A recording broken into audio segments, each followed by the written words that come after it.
अस्सलाम वालेकुम पाइसियंस, मैं हारिस अज़मी प्रोफेशनल एस्ट्रोलॉजर आपकी खिदमत में हाज़िर हूँ इस हफ़्ते की एस्ट्रोलॉजिकल रिसर्चेस लेकर।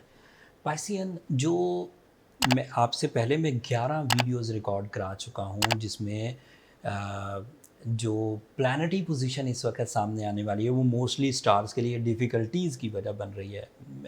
सादा लफ्ज़ों में मरकरी रेट्रोग्रेड होने वाला है 11 सितंबर को, इस वीक यही एक ख़बर है।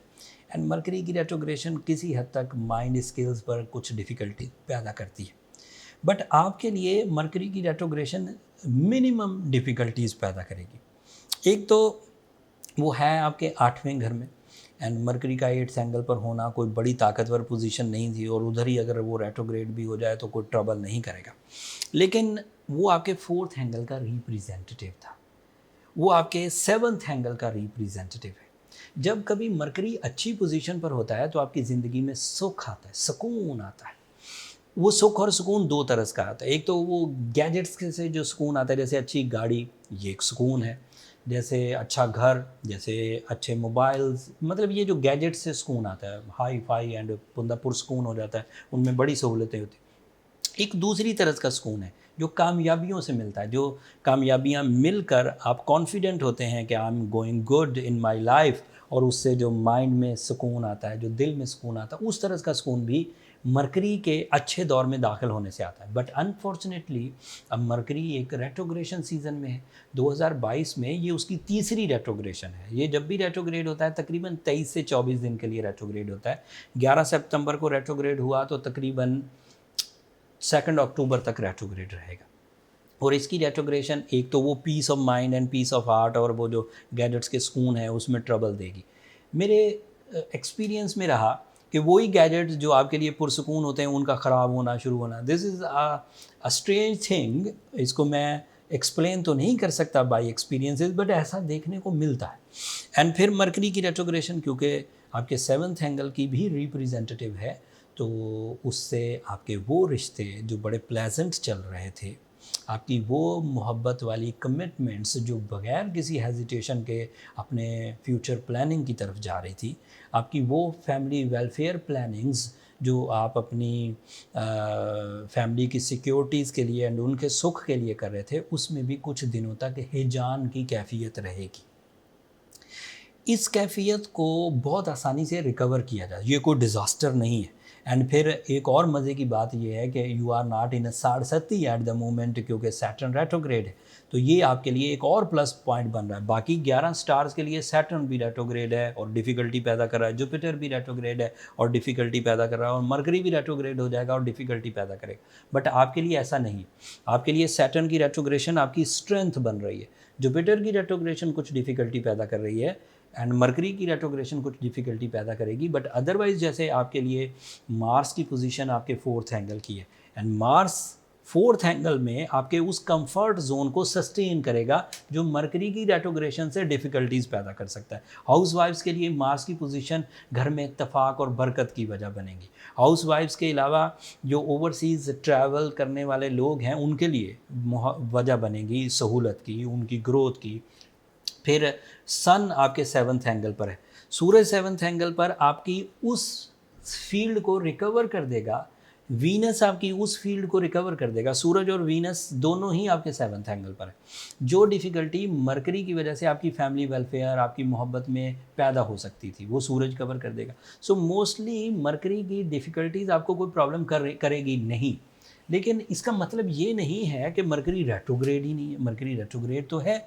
वो माइंड को थोड़ा सेंसिटिव कर देगा, वो थोड़ा-सा आपको हार्श टॉक की तरफ लेकर जाएगा, वो आपको थोड़ा ओवर थिंकिंग की तरफ लेकर जाएगा, लेकिन उसके बरअक्स आपके पास सूरज की करेज, वीनस का रोमांस, मार्स की फिज़िकल स्ट्रेंथ मौजूद है, जो मरकरी की डिफ़िकल्टीज़ को रिपेयर कर देगी।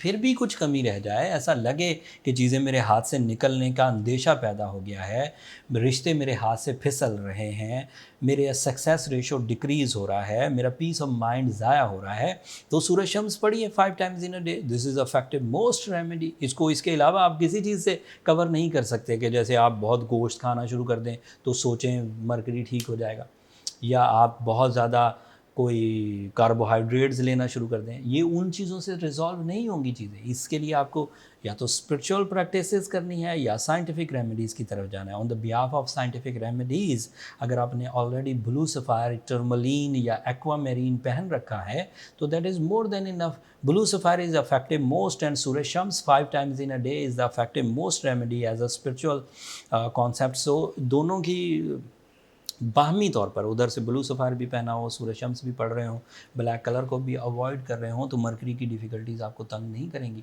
बाकी सब 11 सितारों को कुछ ना कुछ डिफ़िकल्टी दे रही, कुछ उसमें बचे भी हैं लेकिन ज़्यादातर को डिफ़िकल्टी दे रही।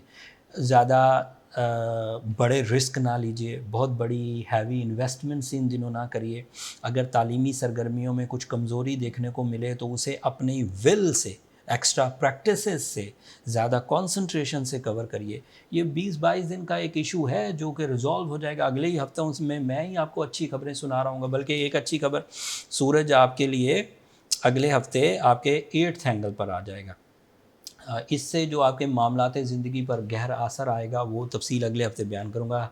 Every third week, every month third week में सूरज नेक्स्ट एंगल पर जाता है। सो अगला हफ्ता तीसरा ही हफ्ता है सितंबर का। आई होप कि सूरज जब एक नए एंगल को इख्तियार करेगा तो आपके लिए प्रोडक्टिव हो, लेकिन तफसील अगले हफ्ते बयान करूँगा। आप मुझे इजाज़त दीजिए।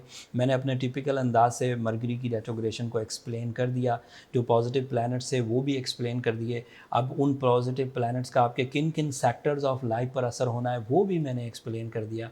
फिर भी कोई चीज़ मिस कर गया हूँ तो कमेंट्स में इजहार कर दीजिएगा, मैं कोशिश करूँगा कमिंग वीडियोज़ में उसे भी सही अंदाज से बयान कर सकूँ। अब मुझे इजाज़त दीजिए। अगर मेरी ये कोशिशें आपको अच्छी लगी हों, अगर बर वक्त आपको ये जो एस्ट्रोलॉजिकल इवेंट्स हैं, जो एस्ट्रोलॉजिकल चेंजेस आ रही हैं, इनकी इन्फॉर्मेशन आपके किसी काम आती हो, इतना सा भी फ़ायदा देती हो, तो अपनी दुआओं में मुझे और मेरी टीम को ज़रूर याद रखिएगा। पाइसियंस, आपकी दुआएं न सिर्फ मेरे लिए इस दुनिया का बल्कि आखिरत का सबसे कीमती सरमाया है। एंड चैनल को सब्सक्राइब करना मत भूलिएगा। आपकी सब्सक्रिप्शन ही तो हमारी हौसला अफजाई की वजह बनती है। एंड आपकी यही मोहब्बत हमें पाकिस्तान में नंबर 1 एस्ट्रोलॉजिकल फोरम परफॉर्म करने में मदद दे रहा है।